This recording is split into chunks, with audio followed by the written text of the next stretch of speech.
Diane, All right. welcome. How you doing? I'm doing well. How are you? Very well, thanks. Very well. Happy Friday. Thank you. Same to you. Glad it's the Yeah. weekend finally. Oh yeah. Oh yeah. Thank you so much for joining me. I came across you on Mhm. LinkedIn and I thought you'd be a very interesting person to speak with. I want to cover like six or seven topics getting into your Okay. background in SEO. I see you have an interesting background around education and SEO. So, and I'm a big fan of that. So I want to Mhm. get your take on a couple of questions around that. We'll delve into the Excellent. SEO community, um, thought Hmm. leadership, and then we'll look into the year ahead for you. Okay, great. As I like to do with all my guests, I like to ask them how they got started in SEO. So with that said, how did you become an SEO professional? Yeah. It's funny. I like to say that I kind of fell into SEO. So Yeah. I had gone from being like a sacred music major in college to then doing marketing. And I thought when I was signing up to do marketing that it was like I would review magazine advertisements or something. And quickly found out that that was not what I necessarily wanted to do. But while in college, I got an internship with the local government. And there I had a really great supervisor, great mentor who had said, maybe you should get into digital marketing. That seems really up your alley. You seem very technically minded, and you also seem to like some of that creative aspect still. But I think digital marketing would be a great merge of those two skills. Mhm. So I said, okay. And I went on LinkedIn. This was back when LinkedIn was still very, very new, Yeah. and just started typing in like digital marketing, interactive marketing, and found a couple people that specialized in it. Asked one of them if he would chat with me for like 30 minutes, and he said, sure. And then next thing I know, he's offering me an internship to work at his company. Um, and and then kind of from there, it's like they specialize in SEO. So it's like, okay, that's probably what I'm going to be doing most of my work in. So I started going to local conferences in the area in Minneapolis to learn more about SEO. And then, yeah, started at this agency. And my first task was, can you do SEO for our website? Like, we do SEO for all of these clients, but we haven't had time to really do SEO for ourselves. And we're an SEO agency. Yeah. So a lot of my work immediately was, okay, how do I optimize this? How do I find the right keywords? Mm, And start like really bringing some traffic mhm. coming to this website. So wasn't something where I woke up one day and said, I want to do SEO. But, it's something that I kind of just landed in and been really happy with how my career has gone since. I think a lot of people in SEO, they come by a very interesting route. This is why I like asking this question Hmm. right off the gate. When you mentioned you came into it by college slash university for us in the UK. I have a similar pathway as well. So I studied music technology at uni, and I wanted to Okay, be yep. a music producer slash publisher. And I was very keen on the publishing Hmm. side of things and wanted to be a publisher like Quincy Jones. He's always been my idol and Oh, wanted to yep. do something online. Now, this was the days of MySpace, right? MySpace was very popular back Hmm. then. I came across what I later discovered was a display advert that said earn money using MySpace. Of course, being a student, I know it's broke. I clicked on it, earn money whilst using MySpace. Yep, That's a money's winner. great. Yeah. I clicked on it and that introduced me Yep. into affiliate marketing. And that then introduced me Mm. into SEO. So it's very interesting how people sort of like find like sort of like get into the industry. I always say that it finds a specific type of people because we have a unique set of skills, I like to say, because we're creative Hmm. and Absolutely. also technical as well. So it's fun hearing how Hmm. people SEOs became an SEO professional. Would you say you're more of a tech SEO, content, data led, or all of the above? Yeah, I mean, I would say I lead more with content, Mm-hmm. but something I've definitely sought to do, especially in the past 2 to 3 years, is really dig more into that technical side. So, there's a lot of great courses out there for technical, and so spending some time like digging into that and getting more familiar with all the different things that are happening in technical, because I feel like that's such a great area for career growth right now. Mm. Oh yeah, definitely. I find that technical, there's the interesting thing about technical is it's the one area of SEO, well, perhaps data as well, but technical, you don't necessarily need to know much about the industry or vertical of the Hmm. of your client. You just need to know SEO, technical SEO, with, for example, on-page and content. Right. At some point, you need to learn about the industry that you're in. Outside of SEO, otherwise Hmm. you wouldn't necessarily be on top of the content that one's audience seeks. But I do prefer content. I think I'm more of a content person these days. I've been technical for far too Yep. long that the content side of thing is really, I've got the content bug, I think. Now, That makes sense. yeah, hence this podcast, right? You do a lot of Yep. work for universities. Do you find that there's been an increase in people studying SEO? Yeah, I mean, like you said, I've been teaching a lot with universities, and I think what's really interesting is the people that I run into most commonly that are studying SEO are those that have their own businesses. So Mm, these aren't necessarily like, students that are like 17, 18 years old that are like, oh, I want to go into SEO. It's more those that might be in their 30s, 40s, maybe even 20s still, but that, want to build their business and they know that SEO is the way in which they don't have to invest dollars into like media spend. Obviously there's still an investment financially into SEO, but they're like, if I can invest my time and I know what I'm doing, maybe I can make people come to my website and I can still get business that way. hmm So yeah, I think there's definitely been an interest as people start to really, go into entrepreneurship, go into creating their own businesses or maybe supporting a business.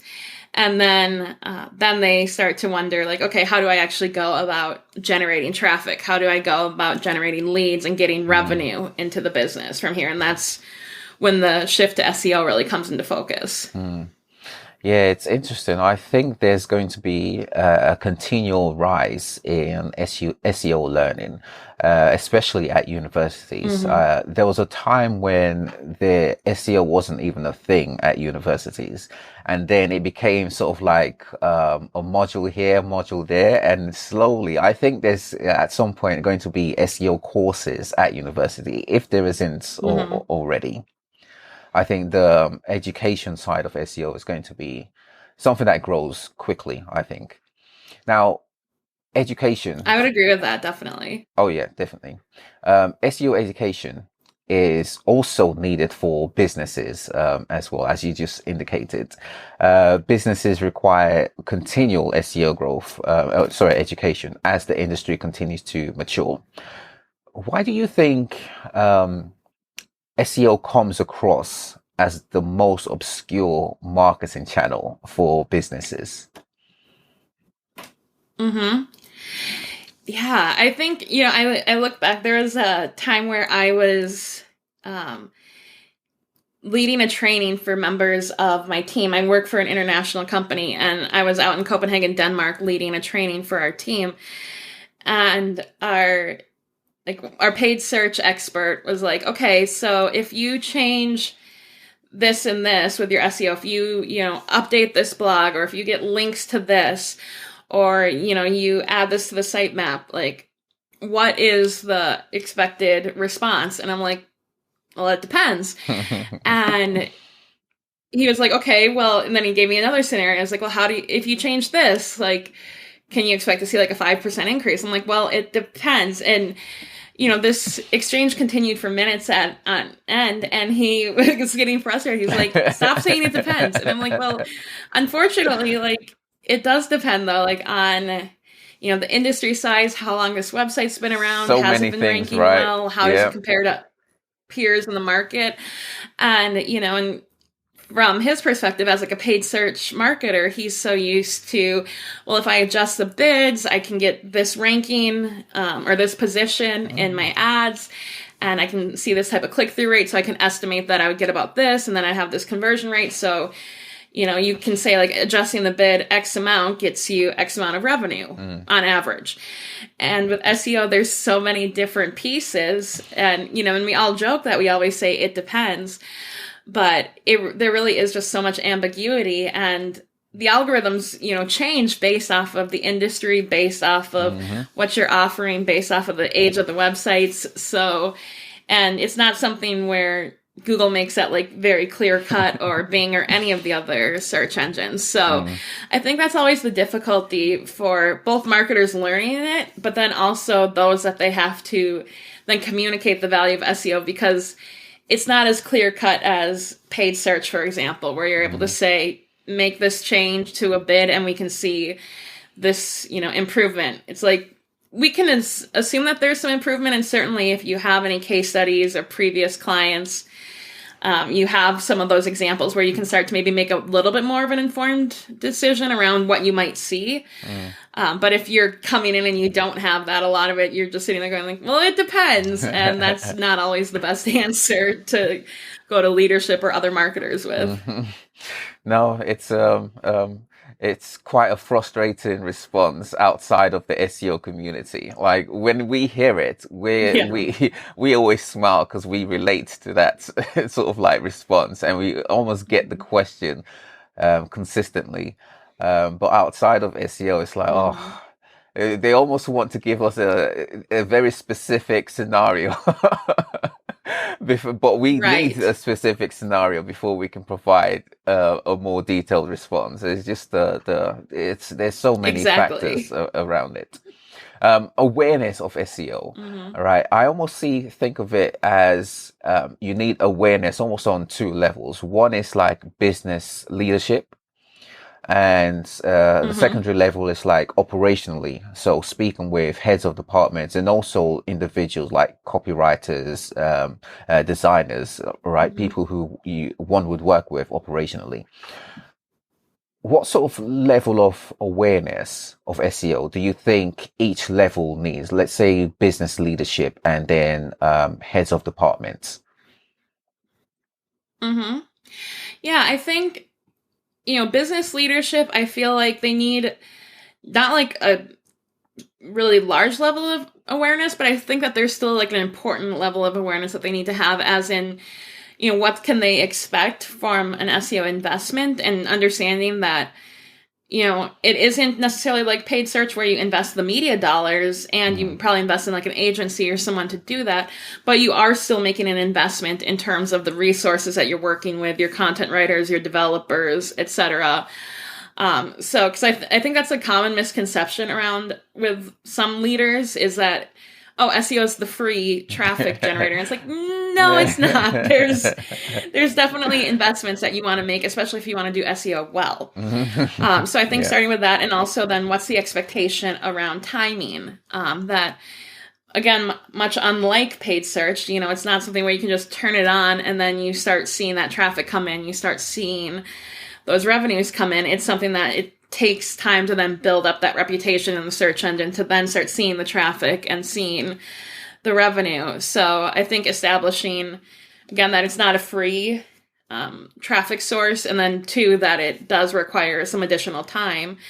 And then for those that are like more operational heads of departments, I think kind of communicating how each division plays a part in that. So something I've had to do throughout my career is have like little education sessions or training sessions for IT departments, for the web developers, for the copywriters, the designers, people who, think like, that's the marketer's job to do all of that stuff for SEO, but still showing like, hey, no, you're actually a very important part of this process, because if you make changes to code in this way, this can help to increase our traffic, which can mean that there's more revenues coming in, which is really good for the business and can also help with bonuses or, keeping, the job market safe for everyone in the company.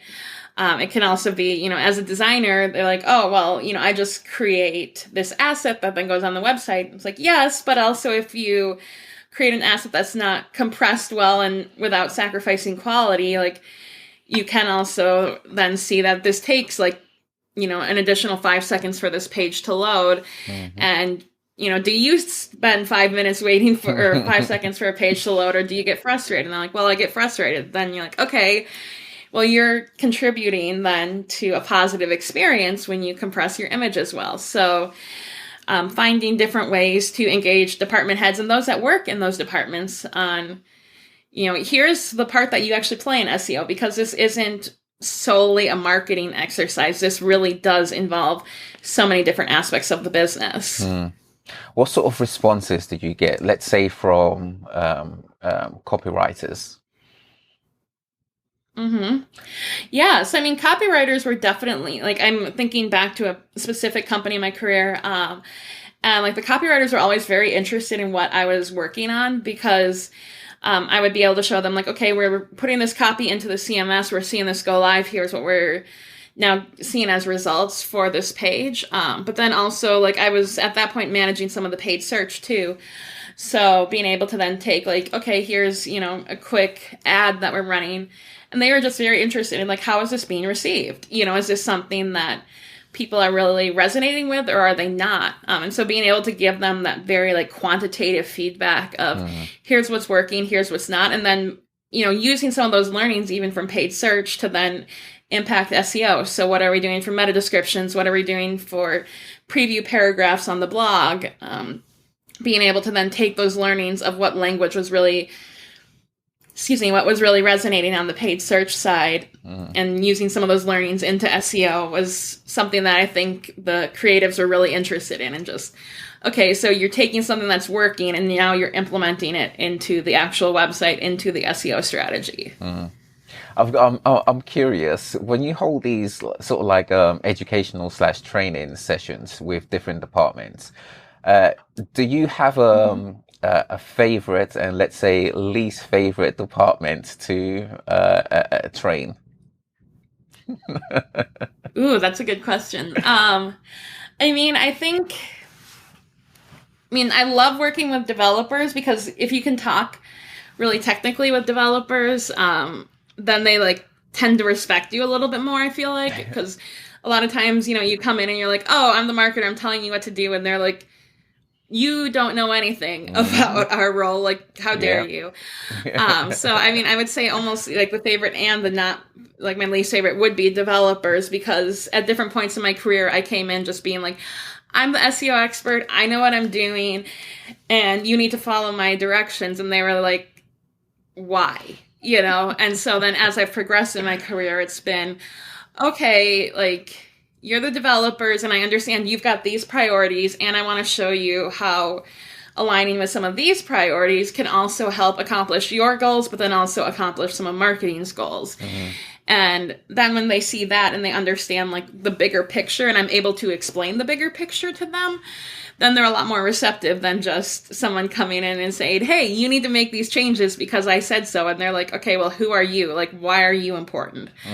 So being able to take that time and really make a solid business case for them in language that they understand, it definitely leads me then to like say developers are my favorite, because you can be technical with them and explain like, okay, here's why this line of code is screwing things up. And they're like, oh, yeah, that makes sense. And then developers can often be some of your biggest allies too. Like I worked at my former university and I would be making the case for our marketing team about removing certain lines of JavaScript, and our main developer was like, yes, I completely agree with her.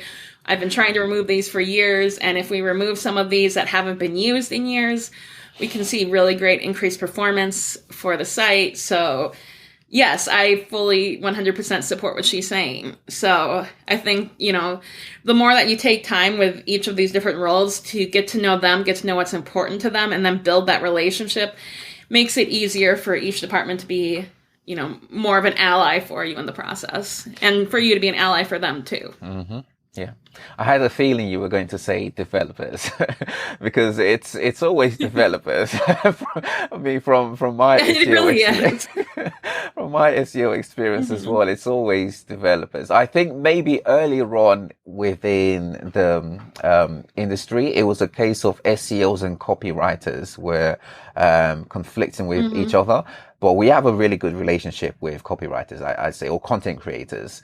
But developers is a different thing, and um, they receive communication differently to copywriters. Hmm. I find that Right. developers are they want to see data evidence, and they are not very Hmm. appreciative of an SEO almost posing as a developer, which we sometimes are guilty of. Right. Just in terms of when we have recommendations, we provide recommendations quite prescriptive sometimes, and I find that that is Hmm. not very welcomed by developers.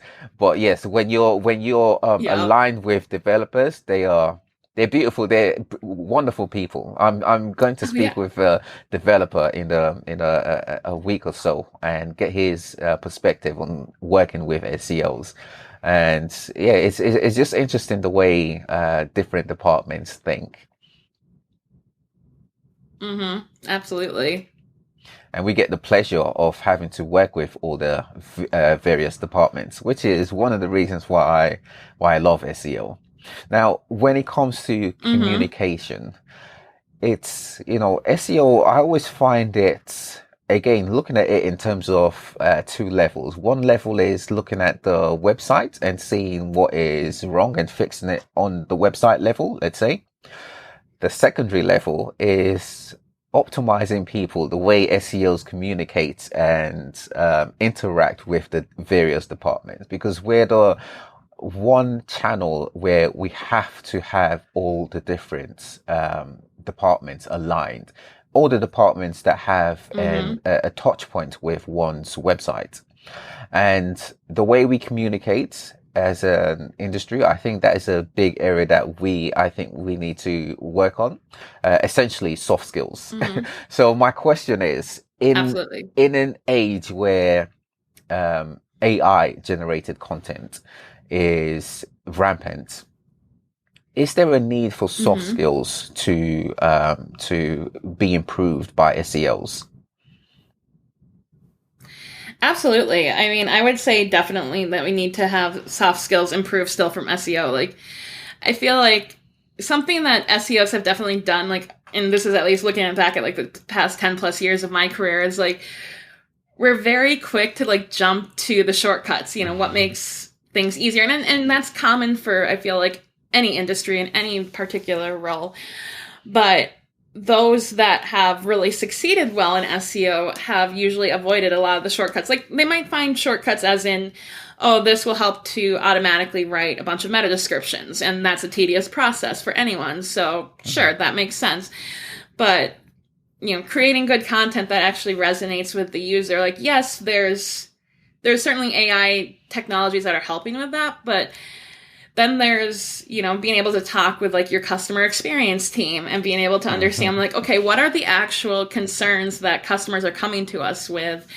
And being able to write that in such a way where it's like, okay, I'm someone that actually understands this problem, understands the unique nuances of the businesses that come to us. Mhm. And so AI can still write like a really great piece of content. And we've certainly seen that, especially in the last few weeks. But to get into all of that nuance of these very specific, very personal customer issues Mhm. that businesses face, that's something that you only know when you're actually working with those customers. So being Yeah. able to like I said, talk to your customer experience teams, talk to your tech supporters, really you then start to uncover just what actually is bothering your customers and create content that resonates with that. And then your customers will go in and be like, oh, wow, this is someone that actually gets it, instead of having a pretty standard but good piece of content that they're like, okay, yeah, that somewhat speaks to what I'm going through, but it might not quite hit on the level of like, oh, this Mm. person really gets what I'm dealing with. Yeah. Do you think, let's say in the next in the coming years, do you think it's going to be more important than hard skills from an SEO point of view? I mean, I could definitely see that for sure. Because I mean, when you look at SEO, like we've talked about already, like there are so many other different departments and different parties at play. So I think, I've talked with certainly, several different SEOs who actually work, in like some of those really large organizations, like corporations, large e-commerce brands.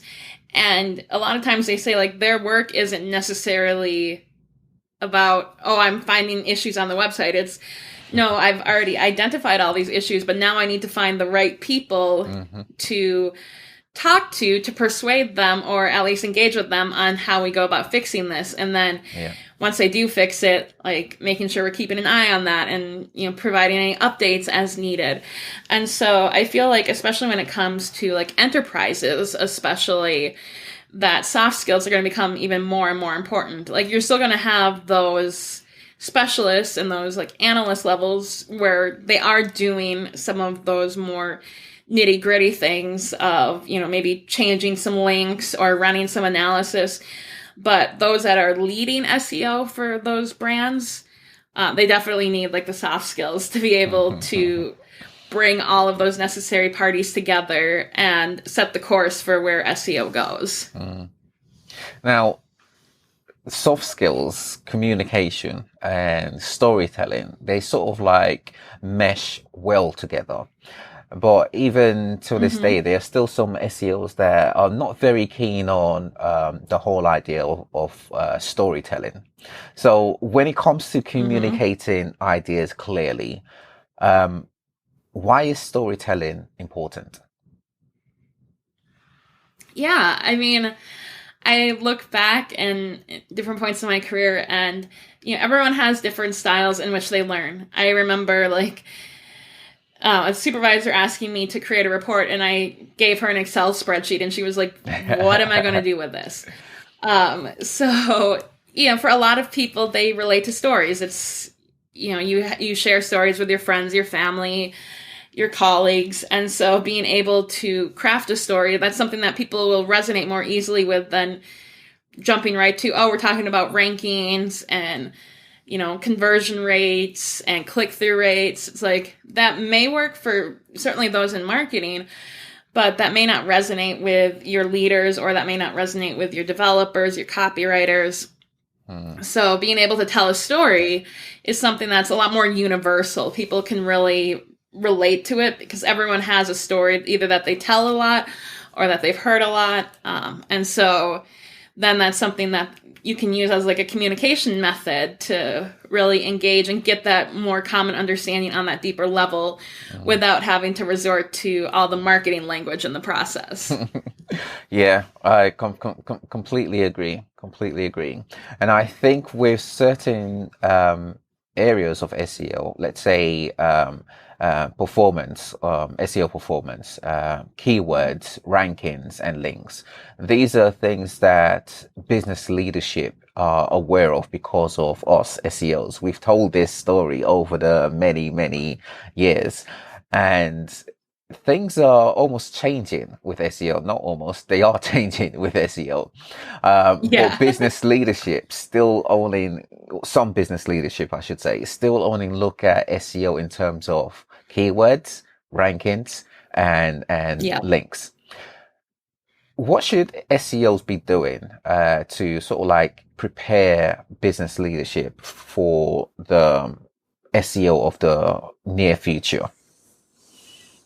I mean, I think there's already been a lot of work done, but continues to need to be done around getting the focus away from a singular keyword to, more of like a keyword universe, more of your semantic keywords to be able to show like, this isn't simply about ranking for, like, let's just say the term bicycle. There's also bicycle helmets, there's, bicycle gear, there's how do you take care of bicycles. Like, people aren't just looking for the term bicycle, they're looking for a much greater realm of things. And at different stages, they're looking for different things. If they've owned a bicycle for several years, they're looking for content around maintenance. If they're looking to purchase a bicycle, they're looking for content around sales and deals and why is this bicycle better than your competitor's bicycle? So I think being able to get that focus out of like the very singular keyword, because I feel like I still hear from leaders when I talk to some marketing leaders where they're like, we're not ranking for this one keyword. And it's like, okay, that's great. And that one keyword is certainly important, but also you're kind of like, you're looking at like the peak of a mountain without looking at like the entire mountain that, you know, someone would have to climb up to get to that peak. So like you're missing a huge amount of space that you could be really dominating and really working on just, you know, owning that market share. So I think that's the biggest thing that I've still seen is like, there are still certainly like CMOs and other marketing leaders that, again, just focus on that singular keyword and you're like, okay, that's great. But also like, there's a much bigger picture here and let's try to paint that for you. And then you start to see like, okay, if we look at that broader picture, we can start making a case for like, assuming the same click-through rates and conversion rates, you know, you're looking at maybe 4, 5, 10 times the amount of conversions, amount of revenue than just looking at that singular keyword.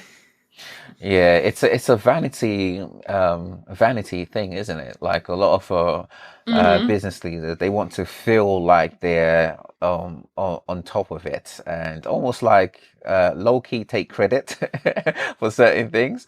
So they want to point at a keyword and say we're number one. It's very vanity based. It's a hard thing to change. I'm finding.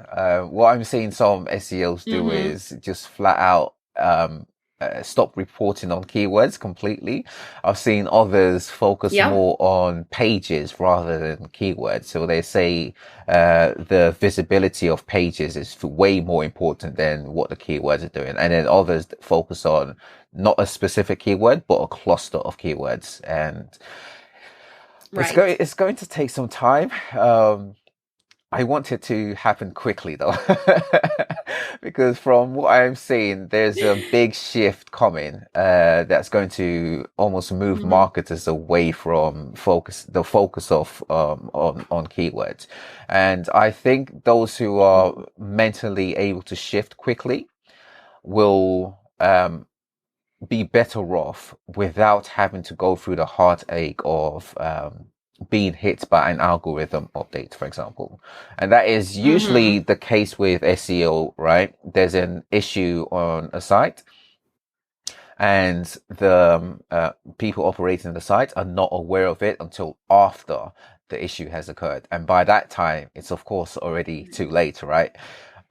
Is there, from a preventative measures or aspects, what do you think businesses should be doing to prevent issues from happening? Issues that they are in control of, let's say.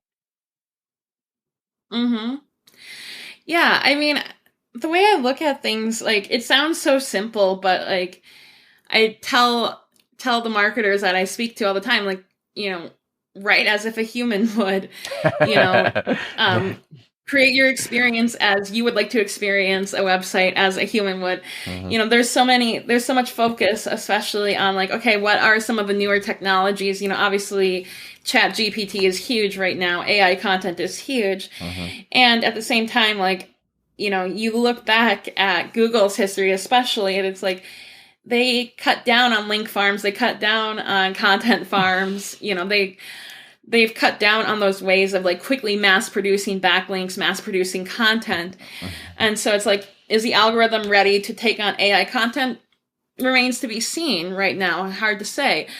But at the same time, like, Google has historically always, you know, tried to prioritize content that favors the end user, favors your visitors to your website. So it's like, I keep on telling folks, like, if you can write content or like on your own or with the help of a writer, you know, if you're going to use AI content, like, edit it to make it, you know, sound like it's got more of a human voice and that it really is personalized to that specific journey that your customers are on. And when you're looking at the technical aspects, like, you want to have a clean website. You want to have a website that loads quickly, that provides a clean experience, that you're able to get from page to page to page with little to no difficulty. So it's like, it sounds really like simple, and it's not as simple, of course. Like, there's so much that goes into each of those, but at the same time, it's like when you look back at everything that Google especially has prioritized in their major algorithm updates, it always goes back to a focus on that end user. Okay, so let's say a content writer. Let's say I'm a copywriter, right? I've been used to SEOs providing SEO keywords, a phrase that I personally don't like, but let's use it as a content creator. And it almost seems as though now SEOs are not going to provide SEO keywords, and I'm not going to see the search volume, the demand. And it almost seems as though it's now going to be left to me to create content and almost carry out all of this research. Isn't this something SEO should be doing? And shouldn't they be providing me with the search volume so I know what to write about? Yeah, I mean, I think it's interesting because, like, as an SEO, I'd be like, oh yeah, we should definitely be still providing something. But at the same time, if a copywriter came to me and said, I need a list of keywords for this, I'd be like, no, you're missing the point. So I feel like it's a good practice for an SEO and, even for the copywriter to just keep abreast of the changes that are happening in your industry and what's trending in your industry.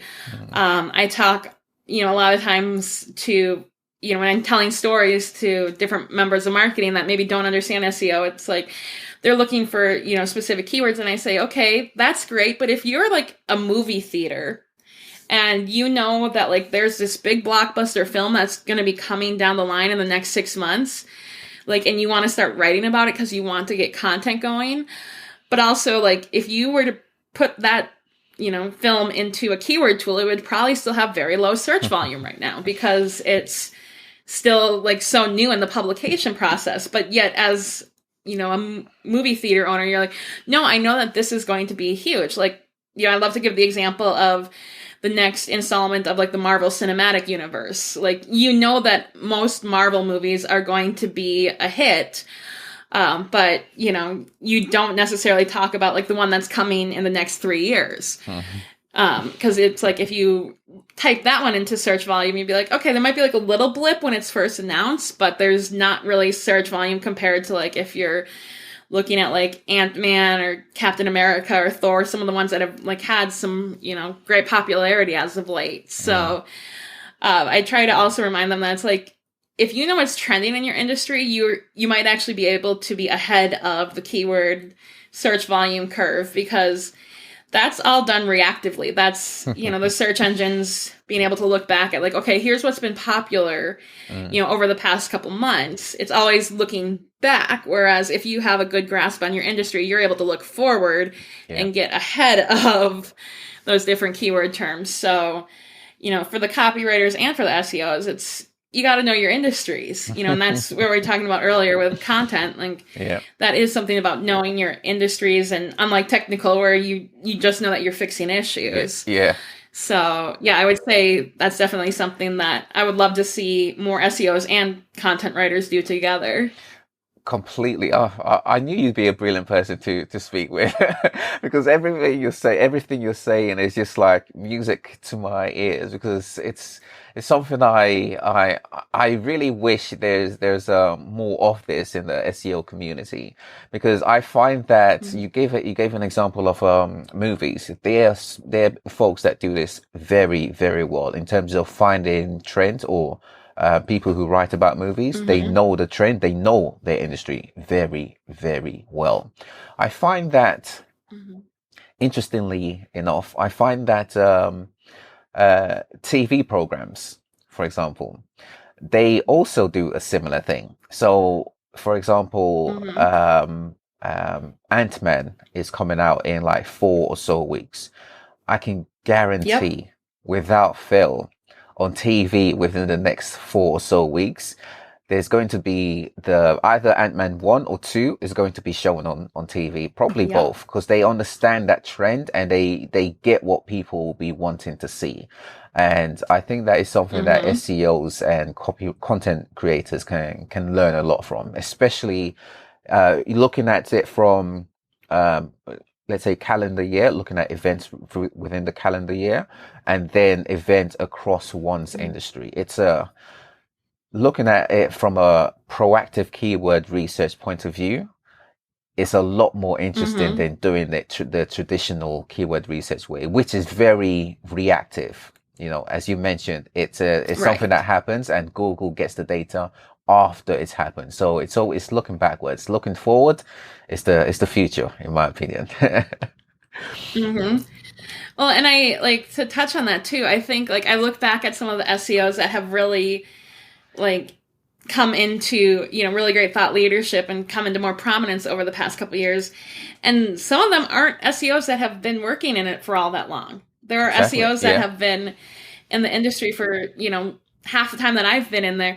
But also sometimes you're coming in with a different marketing mindset. So like they're approaching the problems differently, or the issues that they might encounter, and coming in sometimes with that fresh mindset actually helps you in the long run from an SEO perspective. Like, I've been doing this over a decade. I know you've been doing this for quite some time too. And it's like, sometimes you get so caught up in like, well, this is the way it's been done.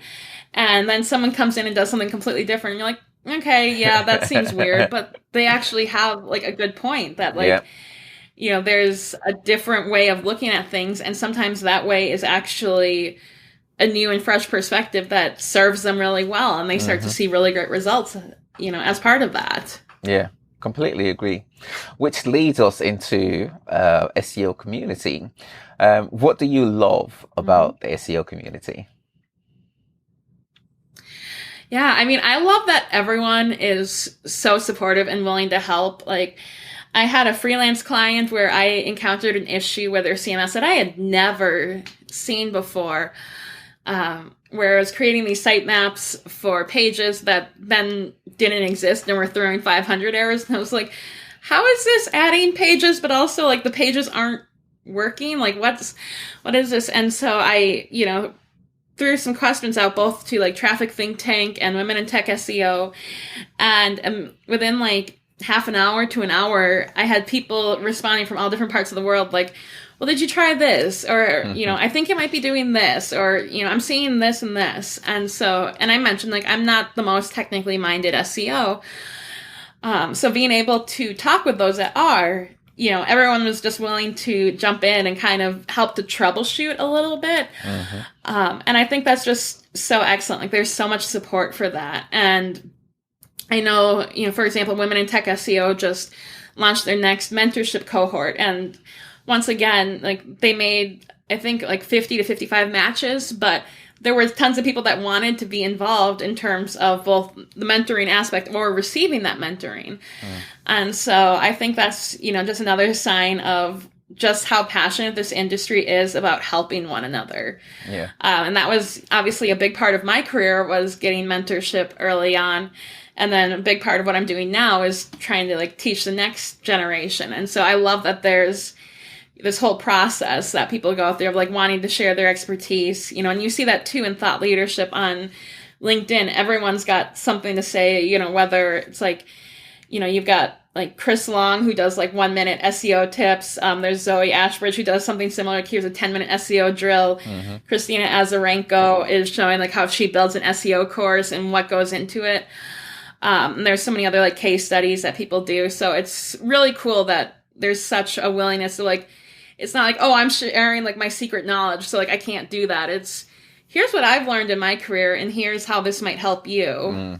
And not this feeling of like, oh, I need to hold all of what I know like close to my chest and no one can know about it. It's everyone's just like, here, know everything. Yeah, we're a very giving industry, and I'm looking forward to seeing what the new generation of SEOs come up with, because I think they're going to be like us, better, better in every single way. Yeah. Yep. What? Well, I think like if I may, like I think Go for it. what I would hope to see is that there's just like a lot more humanity brought in. I think right now there's been so much focus on like how do we make things go faster? How do we make things, work harder? And you're looking at like the Python, the Chat GPT, like SQL, like all of these different things to automate and make things faster. Yeah. I wouldn't be surprised if we start seeing like a return to like humanity. Like I'm seeing, I talk a lot about accessibility in SEO. I've seen others like Hannah Butcher like talking about neurodiversity in SEO.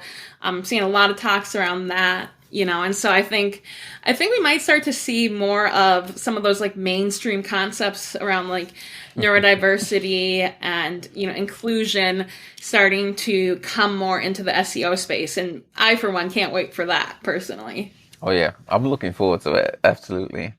What would you say is something that SEOs need to do better in?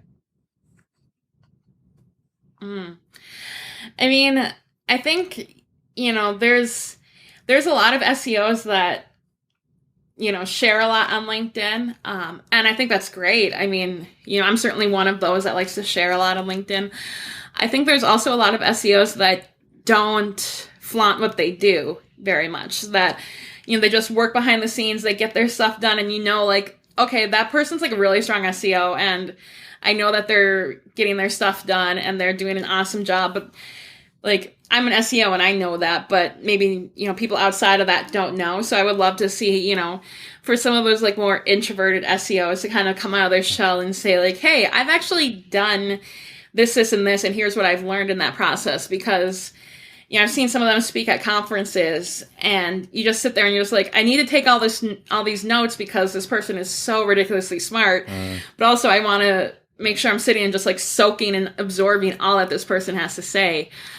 So I would love to see, some of those SEOs start to really take more time to like post, whether that's on LinkedIn or on their blogs or whatever, about what they're learning and what they're experiencing.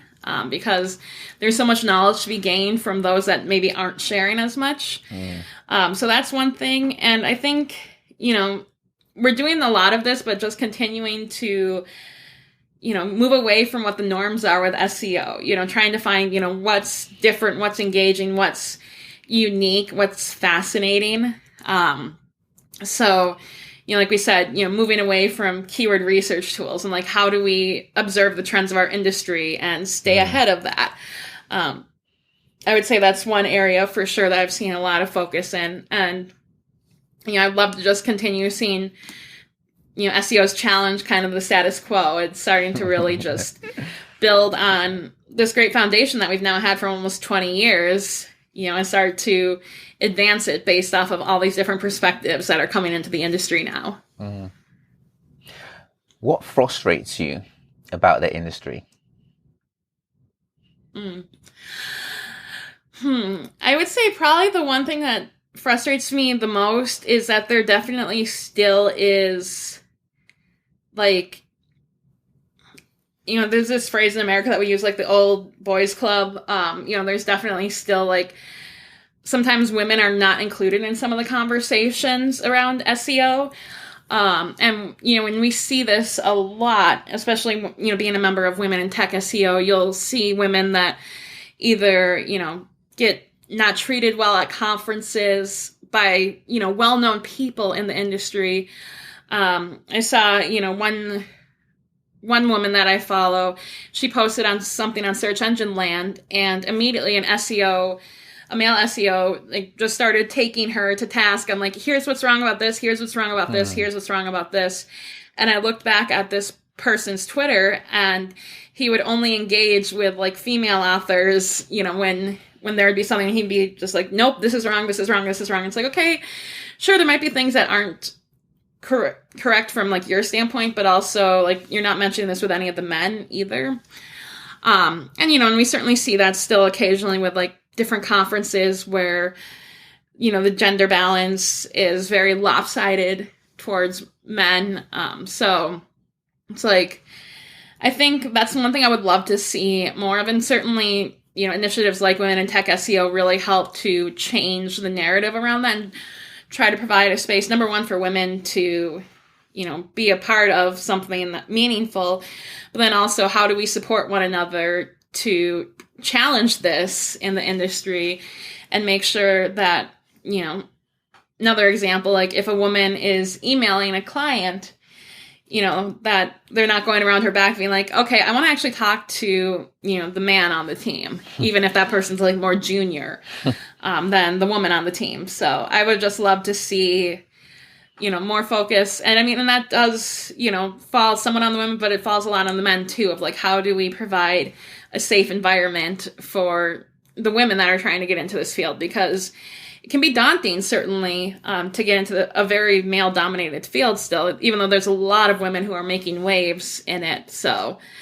I think that would probably be the one thing that frustrates me the most, is that there's still a feeling like it's not necessarily the safest field to go into for women still. Bring on change. Mm-hmm. Definitely. What would you say, in your experience, frustrates clients about SEO? Mm-hmm.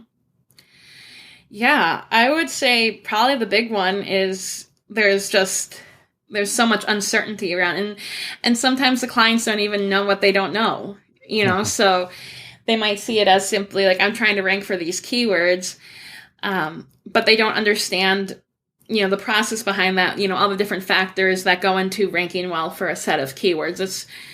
If only it was as easy as it used to be, where it's like, oh, just mention this keyword 10 times and you're going to be ranked. It's like, no, there's a lot more to it nowadays. And sometimes they're not even aware that SEO has changed that drastically in the, past decade plus. So I would say that's probably the one thing that I see is like, number one, they don't necessarily know that SEO has changed a lot, and no one's bothered to necessarily educate them on that. So then they're coming in and they're like, well, why aren't we seeing results? And, I had someone once ask my manager, like, Diane started working on this on Wednesday. It's now Monday. We're not ranking number one. And no one had bothered to educate her, especially me. Like, I hadn't bothered to educate this person on like, okay, here's when you can expect to start seeing results. Here's maybe what you might see first. You might see some small increases in ranking, or we might see that this page is getting crawled more frequently by Google. And then we'll start to see increased rankings. And then from there, we should start to see increased traffic, increased conversions. But that's not something that SEOs necessarily always do. Some really good SEOs certainly do, but again, that goes back to like storytelling and communication, all those soft skills of being able to actually say ahead of time to your clients, like, okay, this is what you're investing in, and I want to give you a picture of what you can start to see. Like, even if it's, just the smallest increase in like I said, like getting the pages crawled more regularly. It's like, that might not seem like a lot, but to the customer, then it's at least a signal that something is working, because you don't want to invest in this and then months down the road, it's like, okay, we're not actually ranking. Like, aren't we supposed to be ranking by now? So having more of like a view into all of those smaller leading indicators, I think, can really help to, just reinforce to the client that work is actually getting done. We are seeing results. They are small right now, but they're all pointing in a direction in which growth is bound to happen. Now, I want to go back to what frustrates you in the industry. There's been a lot of women making progress for the better. But what would you like to see from what would you like to see from men in terms of making it a better industry for women, besides the don't be a dickhead, which should be the obvious thing for men, right? Right. Yeah, I mean, I definitely, like, don't be a dickhead, but also I would love to see from men, like, kind of like an outreach of, like, mentorship, because they probably mentor, like, their employees on their teams, and as they should, whatever their gender is. But I would love to see, like, in the industries, more of a focus on, hey, how, can, man that's an SEO director at this company, take a woman who's trying to get into an SEO director role and work with her, and, help to establish some goals and stuff. Also, I think what I would also love to see is also just kind of like a more, how do I want to phrase this? Not so much a focus on like all like the, I guess we would say in the US, like the bro speak, because sometimes they'll be like, oh, I can't believe like this chick was doing this. And it's like, okay, say like, I'm frustrated that this woman did this, and speak with respect to those colleagues.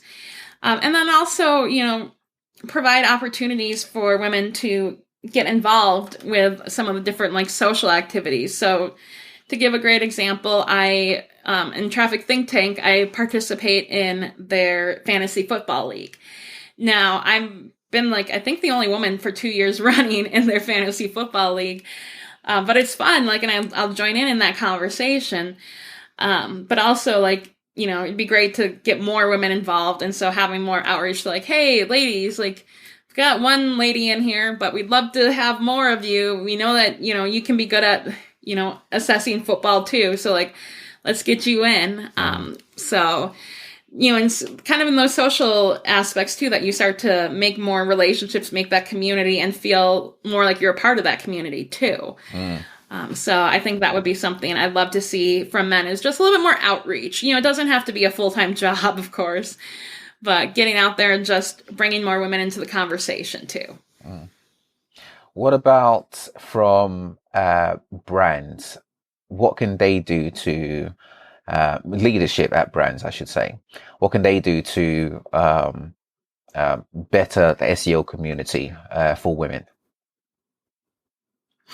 Yeah, certainly I think getting to like promoting women, women don't always ask for promotions, especially, or they'll apply for jobs that they feel that they're like fully qualified for, and maybe not like, where it'd be a little bit more of a stretch for them to go for roles. So, if there is a woman that's on your team that's doing really well and like hitting all their goals, like promoting them and saying like, hey, you've done a great job, and you may not have asked for this, but also like, you are doing really well. I think that would be helpful. And then also if there are scenarios in which, a woman is leading SEO or leading a project and a client or even an internal customer or stakeholder tries to then go around that woman and say like, oh, I want to speak to so-and-so. I want to speak to either another member of the team or her manager. Being able to kind of maybe push back and say, well, she's the lead on this project. So, she's going to be the one that you engage with. And if you've got an issue with that, then, that issue is with you. That's not a reflection of her or her skill set. So I think, that can help to just really enable a lot more, belief and confidence in the women on the team, and help to really reinforce to the community that it's like women are doing some really fantastic things in the community and in the industry as a whole, and that should be recognized. Completely agree. Diane, it's been a pleasure speaking with you. Do you have like 2-3 minutes? More? Sure. Yeah, I've got a little bit extra time. Yep. Okay. Just want to ask 2 more questions. One is, okay. What are you looking forward to this year?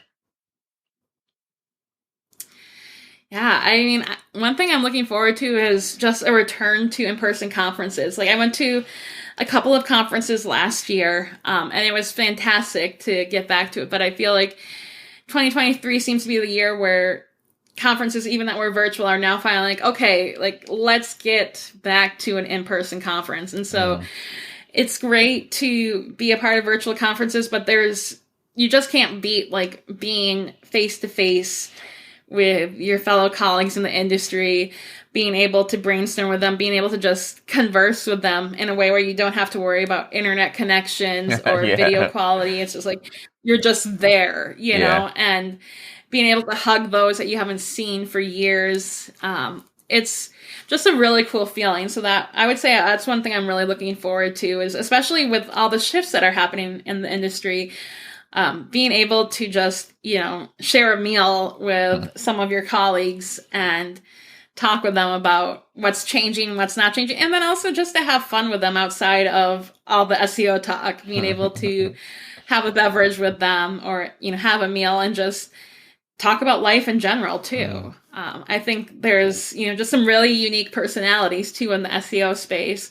And we don't always focus on just what's so awesome about their uniqueness. We look at, oh, well, they're really smart about this and they're really knowledgeable about this, but also they're just really great people too. Yeah. Brilliant. Thank you so much, Diane. Where can people find you online? Yeah, I would say the one most commonly is LinkedIn. So you can find me at Diane Kulseth. I'm also on Instagram, although right now that's more reels of my cat than they are like anything, solidly SEO. So you can also find me there at Diane Kulseth. But yeah, LinkedIn's probably the best way to find me at this point. And you have a website, correct? Yes, DianeKulseth.com. Yep. Brilliant. I'll have those links in the description. Thank you so much, Diane. Good. Enjoy your Friday and have a brilliant weekend. Thank you. You as well. Thanks so much for having me. Pleasure.